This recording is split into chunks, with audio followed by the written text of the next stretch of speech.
Mike Allen from Chicagoland, broadcasting from the city of Chicago.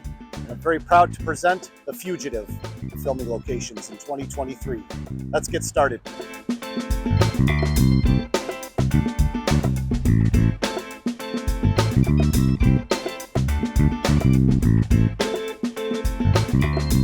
Released in August of 1993, The Fugitive is celebrating its 30th anniversary here in 2023. Now, much of the filming took place between the months of February and May of 1993, so it was a pretty quick turnaround to get that movie edited and then sent to theaters by that summer. Film stars Harrison Ford as Dr. Richard Kimble, the noted vascular surgeon who was falsely accused and convicted of murdering his wife.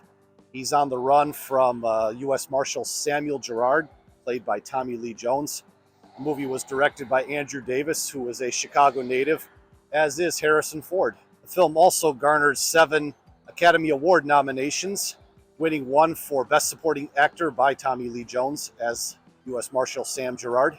Much of the film was shot here in Chicago. However, a lot of the downstate Illinois locations, like the train crash and the hospital where he stitches himself up, as well as the dam that Dr. Kimble jumps off of, that was all filmed in North Carolina, about an hour south of Smoky Mountain National Park. If you ever want to see me do the North Carolina filming locations, just let me know down in the comment section, and I'll try and make that happen.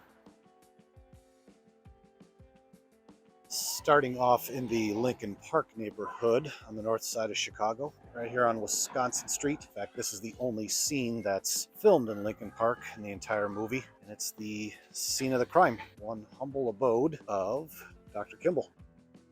I say humble abode rather jokingly because this residence does cost you over $1 million, so definitely not something I could afford. Now, the movie started out with an ambulance coming down Wisconsin Street here and then parking right in front of the house. You can see a bunch of squad cars and other investigators parked up in front here. Here's the front entrance where Dr. Kimble was taken by detectives into questioning. Walking right out over here and got into a parked squad car. And then the camera panned at about this angle here to a reporter giving a TV report as to what happened. See this building right here off in the distance as that reporter is giving his take on what happened. All right, I'm gonna leave Lincoln Park now, and we're gonna head to the rest of the filming locations, which mostly take place either downtown or on the south side of Chicago. So while Kimble was taken into custody by the Chicago Police Department, we have a flashback to earlier that evening when he was participating in a children's fundraiser at the Four Seasons Hotel, which takes place right behind me in this building here. In the movie, you can see quite a bit of the Four Seasons Grand Ballroom as Dr. Kimble works the room and greets many of his hospital colleagues, including Dr. Charles Nichols, who we meet later in the film. Luckily, in this day and age of the internet, I was able to find some current photos of the Grand Ballroom via a quick Google search, and I found that many of the wall patterns have remained constant, although the colors and carpeting have undergone changes since the movie was filmed over 30 years ago. Guess I should have come on a weekend because the ballroom at the Four Seasons is currently in use, so won't be getting up there to match up any moments from the movie in that place. Fortunately, the vast majority of the filming locations are accessible and outdoors, so I think we'll be okay. So Richard Kimble has now been tried and convicted of murdering his wife.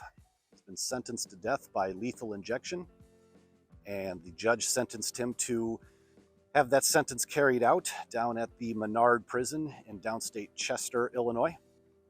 The scene, however, where he's being shackled and taken out of a prison cell and put onto a bus, that took place right here in the south side neighborhood of Hyde Park, Illinois. And what stood in as a prison was actually a charter school, Ariel Community Academy, this building right here, and the scene just took place right around the back end of the school here. Right here in the back of this school stood in as the prison where the prisoners, Richard Kimble, all boarded into a bus right over here. They set up a temporary fence right along there, prison guard standing right here, and all these windows all had bars on them to make it look like a prison. In actuality, all it was an elementary school.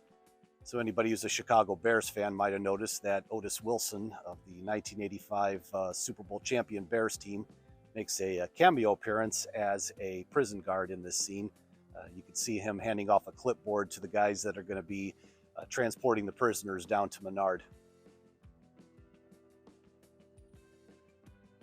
Well, most of the downstate Illinois locations took place in North Carolina. There was one location, however, that was filmed right here in Chicago, and that was right here, right behind this building. The scene where this appears in the movie is when the Marshals are getting ready to leave southern Illinois and head back to Chicago, and they're boarding a plane. Meigs Field is now called Northerly Island, and the old terminal building is the Northerly Island Visitor Center. This is its proximity to the city of Chicago. Soldier Field right there. And the McCormick Place Convention Center right there. Just on the other side of this fence. This is where the runway was. People could just fly right into this small airport, and they'd be in Chicago within minutes.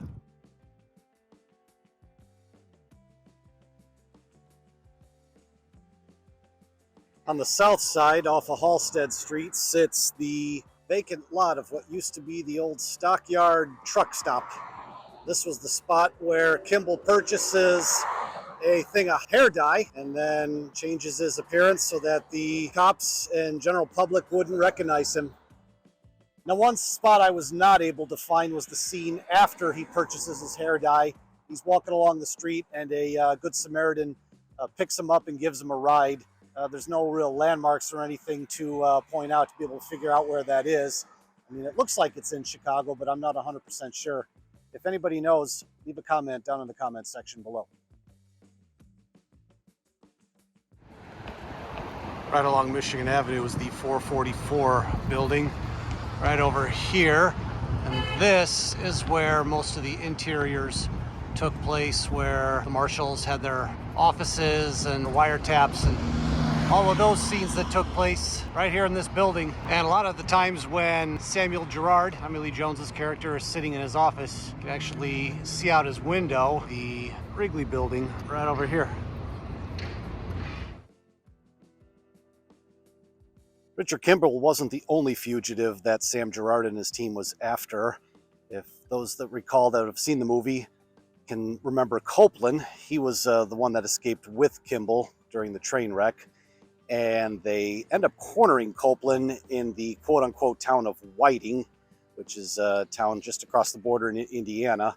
However, that scene did not take place in Whiting. That took place right here on the south side of Chicago. Well, this was the street that scene took place on, Green Bay Avenue. As you can see, a lot has changed since that was filmed back in 1993. All the houses are gone. This is all that remains of this section of Green Bay Avenue. It continues on the other side, this fence here. But this one was probably the hardest one to match up just because there's not a lot of landmarks left. However, I was able to match up one spot, and that was right over here. Now this direction is looking east towards Lake Michigan, and what used to sit along the lake was the U.S. Steel Southworks plant. Now in the movie you could actually see the plant in the background as Newman and Gerard are approaching the house where Copeland is staying. The plant has since been torn down, but was located in this direction some 30 years ago. So when Kimble returns to Chicago, the first thing he does is find a payphone to call his lawyer. So right here on the Well Street Bridge, right underneath the Brown Line tracks, this was where Richard Kimble crossed the street to go use the payphone. So Kimble makes a phone call at the since removed payphone to his lawyer. You can see the Merchandise Mart building in the background, and then the camera kind of pans along over here. Right about there, you can see this pillar here as he's talking on the phone. One interesting thing I wanted to mention was you could actually see the John Hancock building protruding out of the payphone here, but since a lot has been built, you no longer see the John Hancock building. And then we see in the later scene where the Marshals are listening in on the phone tap, and they could hear the train rumbling by. And one of the things that leads them to finding out that Kimble is in Chicago is the fact that they could hear on the train the conductor saying, "Next stop, Merchandise Mart," which is this building right behind me. Dr. Charles Nichols, Kimble's colleague at Chicago Memorial. We meet him earlier in the movie, but it's the scene right here where we really first get a good glimpse at him and get to know his character and what he's all about. This building was dressed up to look like a tennis club. It's called the North Bank Club in the movie. Lots changed since then. Right about here where Dr. Nichols picks up his car, tips the valet parker. You can see it's now a stop for the Chicago River water taxi. So yeah, the valet pulls the car around right here. Dr. Nichols gets in and heads down North Water Street, where he sees Richard Kimble again since he escaped prison. Up ahead is the intersection for Lower Michigan Avenue and North Water Street. This is where Dr. Kimble meets Dr. Nichols. Dr. Nichols pulled his car up to this intersection. Window washer tried to wash his window right over here. Dr. Nichols tells him no, and then Richard Kimble knocks on his window. As they're talking, a police officer is just a few cars down. He sounds his siren and tells him to move along. You got a green light. Richard takes a couple of bucks and he continues walking along Lower Michigan Avenue over here.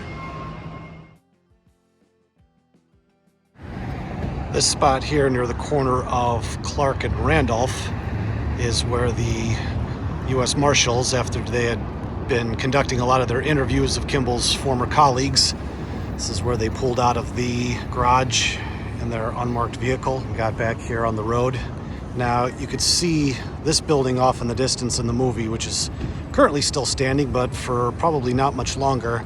That is the old Thompson Center, which opened in 1985 as the State of Illinois Center until 1993, when it was named after former Illinois Governor Jim Thompson. Now, Google recently took ownership of the building, and they're planning on making it its Chicago headquarters. And the Chicago Sun-Times recently reported that the metal and glass exterior and the interior atrium are going to be demolished. I doubt it's going to be looking like that for much longer, so wanted to get down here and document it one last time. On the south side along Commercial Avenue was a very quick scene, but was an important one nonetheless. Now, you don't see it in the movie, but this was the spot where the thrift store was that Richard Kimble got his clothes to make him look like a janitor at Cook County Hospital. Harrison Ford across the street. Right over here was a building that used to sit right here in this empty lot. This one and this one are still there. On the south side, corner of 90th and Houston Avenue, sits the home that served as Richard Kimble's hideout. He was trying to elude the authorities. This was the fence that the cops jumped over, and you can see in the film, as the cop jumps over the fence, these two houses back to one another. You can see this shot twice, once where Harrison Ford is walking down the stairs with the landlord, and also when the landlord's son and his accomplice get busted. And then as they're being carried away in handcuffs, you can see this building right here. It's changed a lot, put in this wall right here, but the way you can tell this is it is right over here. You can see this building off in the distance while those two gentlemen were being taken away in handcuffs. Yeah, lots changed. Now, this building right here is a piece of Chicago history. This is the site of the old Cook County Hospital building. And this is where Kimble crosses the street and heads inside to try to investigate who the one-armed man is by going into the prosthetics department and seeing what he could find. And this building is just loaded with history. It's had the very first blood bank in 1937. Also hosted the first modern trauma center. Let's go inside and check it out.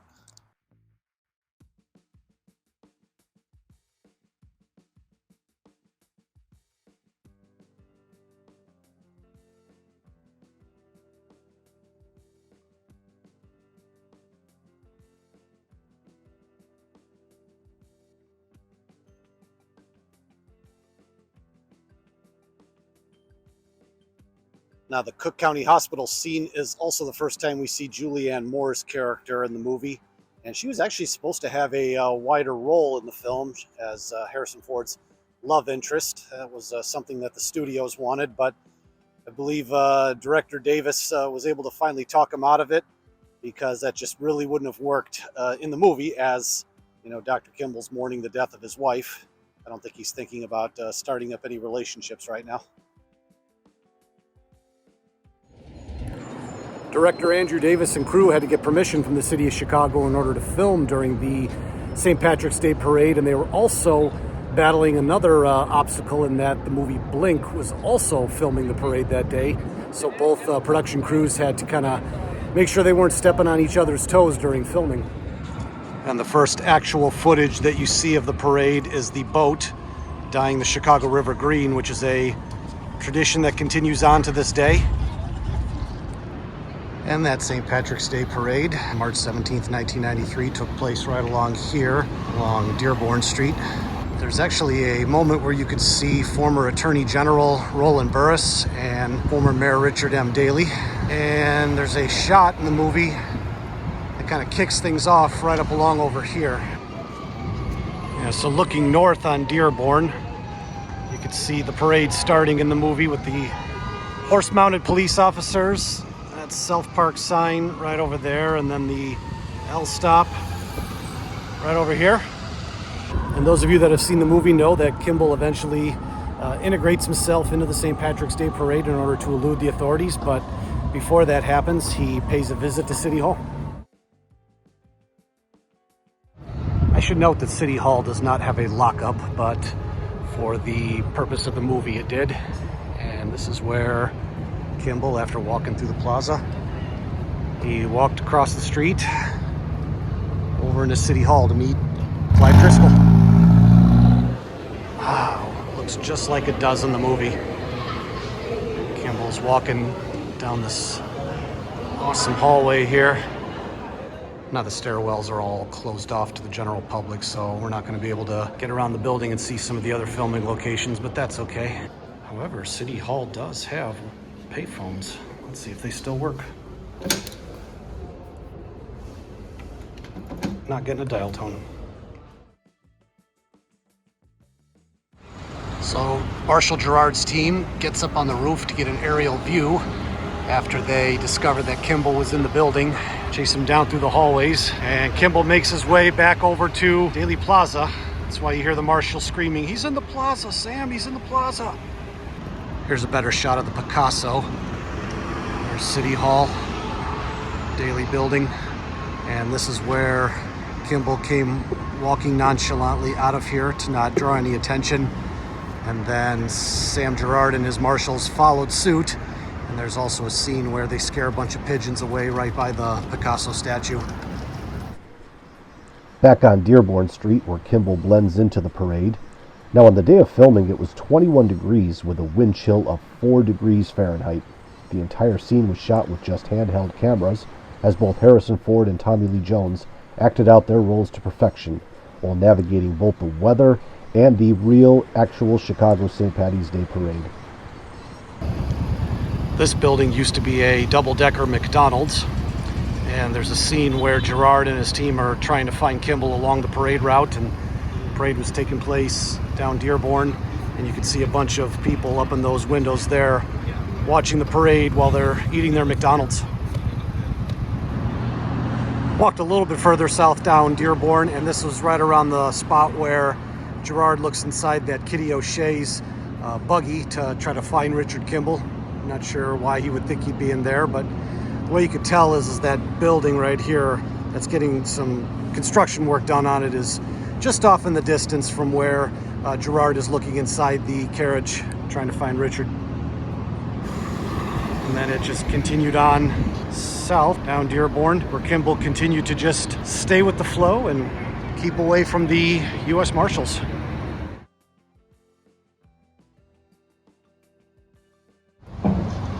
Right here off Clark Street, you see the Hotel Men Only still in business.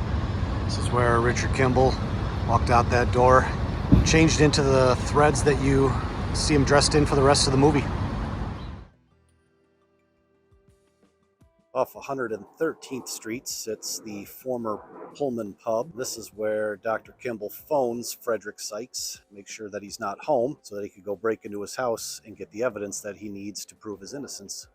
This is where Kimble walks out of the pub after he's made that phone call, and he looks over here, kitty corner, over at the old Athens grocery store, which is also since closed.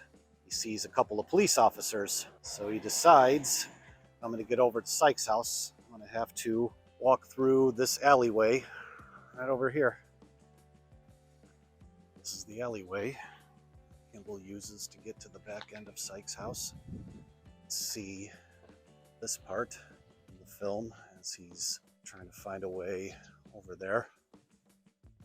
Continuing our way down the back alley over towards the one-armed man's house. This is a residential area, as you can tell, so. Now, I wasn't able to match up the spot where he climbs up onto the roof, but somewhere in this vicinity here, because this is the building that served as Sykes' house, at least the back end of it. I was, however, able to match up that this is the spot where Kimble escapes the police officers after he calls Gerard to let him know that this is where he is. Those that have seen the film know that he does that in order to draw attention to Sykes and show that this is the man that you should be after. Kimble comes up right along those stairwell. Can't really see it, but it's the other side of that brick wall there. Comes up out of this alley and makes his escape over here. After Kimble's phone call, the police officers come racing down St. Lawrence Avenue and pull up in front of the one-armed man's house. And the Methodist church right next door. Also featured is the old Pullman Cafe, which is since closed. You can see a Coca-Cola sign over the entrance to the building. And right over here we see Frederick Sykes walking back to his house. This is the first time we've seen him since he committed murder at the beginning of the movie. He's walking down the sidewalk here to his place and is greeted by the Chicago police. Once he walks inside, the U.S. Marshals. And the scene ends with Tommy Lee Jones and his staff taking a walk outside the one-armed man's house and coming up over here. And we turn around and we see him giving a direction to Newman, find out who the man in the picture is with the one-armed man.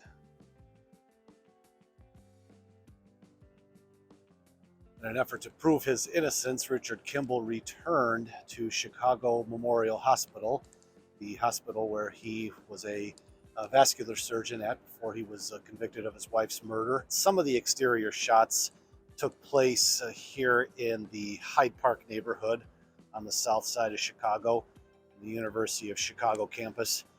Right behind me is the library where a lot of the research said that some of the outdoor shots took place. Up ahead is Abbott Memorial Hall on the University of Chicago campus. And I believe this is the archway that Harrison Ford looked up at before walking inside the building. And this stood in as Chicago Memorial right here. And the reason I think this is it is because you could see this design here as Harrison Ford kind of turns his head, and then you see this in the background, and he ends up walking towards this archway to head into what is Chicago Memorial Hospital. As Harrison Ford was standing right about here, there was an ambulance that came by on 58th Street, which this portion has now been turned into a pedestrian walkway, but in 1993, 58th Street just continued on right here. One spot I was not able to find is where Sykes walks into the makeshift entrance of Chicago Memorial Hospital that looked like it was a building here on the University of Chicago campus. So if anybody's familiar with this campus or Hyde Park in general, leave a comment down in the comments section. Maybe you'll know where that spot was. So many of the exteriors for Chicago Memorial Hospital were filmed down in Hyde Park. However, the scene that took place right behind me, you're led to believe that the hospital was actually located right here in downtown Chicago. So the scene where Sykes finally catches up to Kimble took place right here at the corner of Wells and Court. Payphone was right about here, where Sykes was talking to Dr. Charles Nichols, giving him an update on what was going on. And right across the street, you could see this shot right here. And Kimble comes walking down that alley. Kimble started walking here up north, and then if you look back this way, Sykes starts following him right back in the direction where we were. And you can see this building, and you can see these three windows right here in the background as Kimble's walking towards the train station and Sykes is following him. And then right about here, corner of Randolph and Wells, used to sit the Randolph and Wells L station. So right about here was where the staircase that Kimble walked up and Sykes followed him all the way up to the train platform here that no longer exists. The train station closed in 1995 and it was replaced by Washington and Wells, which is a few blocks that way. And to get to our next stop, we're going to have to hop on the L. But we're going to have to do it at the train station I just mentioned earlier that replaced this spot right over here.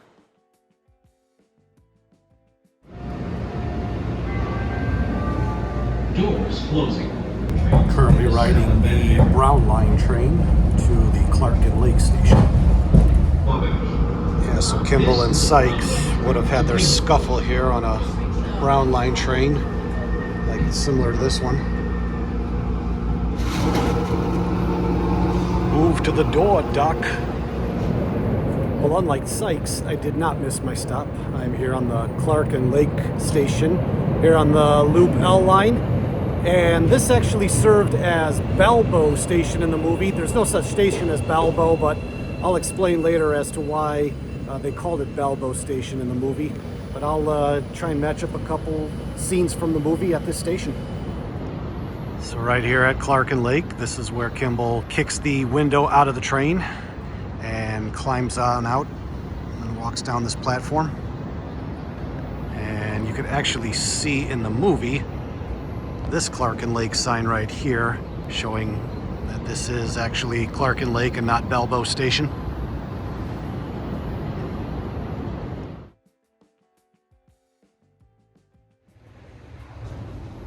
Inside the 203 North LaSalle building now, and this was where Kimble, after he leaves the train station with both the police officer's gun and Sykes' gun, he walks into the building and then deposits the guns inside of a mailbox. So I'm thinking it's got to be along here somewhere, because this was the scene after he gets out of the train, and a lot of the rapid transit, as you could see, people getting on and off the train heading into this building. So I'm thinking that scene had to have been filmed somewhere along over here in the building.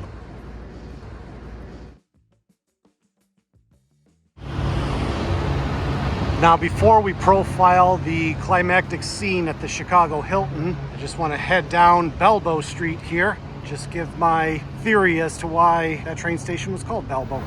So Kimble was taking the train to the Hilton Chicago to go confront Dr. Charles Nichols, and I think Director Davis just wanted to have a train station that was close by, so he picked this street, Balbo Street, which runs right along the building here, and named it Balbo Station. Had that station existed, be somewhere along the lines here as the L rumbles by.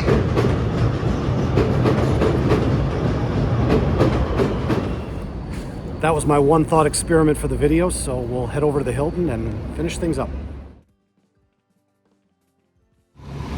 Even though Kimble had enough evidence to go to the police and turn himself in and prove his innocence, it wouldn't have been a movie had he not confronted the bad guy, Dr. Charles Nichols. And that all took place right over here, the Hilton Chicago. Now, the awning is still there, but it's painted gray now, and it just says Hilton. Back in 1993, it was red, and it said Chicago Hilton and Towers. This is where all of the police officers and the U.S. Marshals came pulling up to the front of the building, surrounded Kimble, and tried to coerce him into turning himself in. Inside the Hilton lobby, where this clock is predominantly featured. You can roughly see this shot here as Gerard and his team are making their way through the building to try to get set up and catch Kimble. This here's the hallway that Richard Kimble came walking out of. Walked up to the grand ballroom to go and confront Dr. Charles Nichols. Just like the Four Seasons, the Hilton Grand Ballroom has kept much of its charm since the movie was filmed back in 1993. Another Google search, and I was able to see quite a few photos of what the room looks like today. It's kept much of the same look and feel to it, including the chandeliers and accent walls, as well as a balcony that overlooks the main floor, which you could see in the movie as Kimble confronts Nichols while in the middle of his Provasic speech. And this is where the movie ended, right here. Kimble walked out with Gerard, got into his car as the Chicago police stood by and watched, and made their way around over here, headed up Michigan Avenue. And that was how the movie ended. So in an interview, Harrison Ford called The Fugitive a damn good movie. And he also said he doesn't give that kind of praise very often, so that's really saying something. I would have to agree with him too. It's one of my favorite films. I remember watching it as a 13-year-old boy and just being captivated. Didn't get up to go to the bathroom, didn't hit the pause button. I just kept watching one scene after another. Hoping to do another filming location sometime in the winter of 2024. It'll likely be here in the Chicagoland area. Not sure which movie yet. I've got some ideas, but stay tuned. And don't forget to hit the subscribe button so that you know when I post my next video. Anyways, this is Mike Allen from Chicagoland, signing off from the city of Chicago. Hope you enjoyed your time watching this video, checking out the Fugitive filming locations, and I'll be back in a few months with another video. Take care.